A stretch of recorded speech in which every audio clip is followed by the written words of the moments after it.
El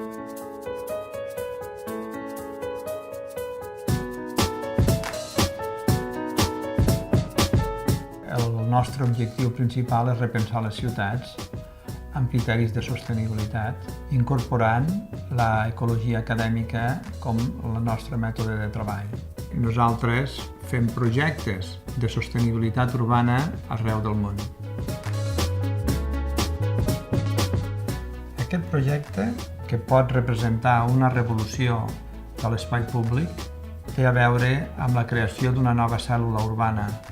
El que es proposa és crear unes cèl·lules de 400 metres per 400 metres que transcendeixen la manzana que ha sigut sempre la que ha creat la morfologia i l'estructura de la ciutat.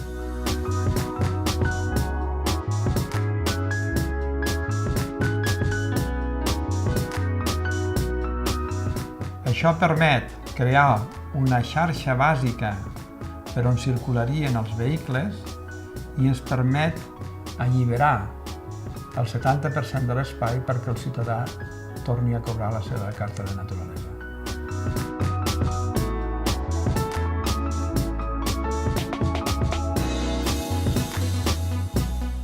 A Barcelona hi han construïdes 3 supermanzanes al voltant de l'església de Santa Maria del Mar, al Born. Després es van construir les 2 supermanzanes de Gràcia.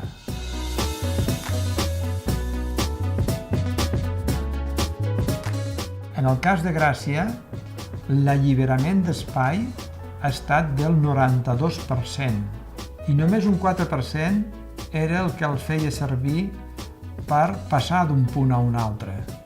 Doncs bé, per aquest 4% teníem superioritat al 92% de l'espai. La prioritat la té el que va a peu, el que va més a poc. Ha millorat les condicions del trànsit en les supermanzanes construïdes i en les perifèries de les mateixes.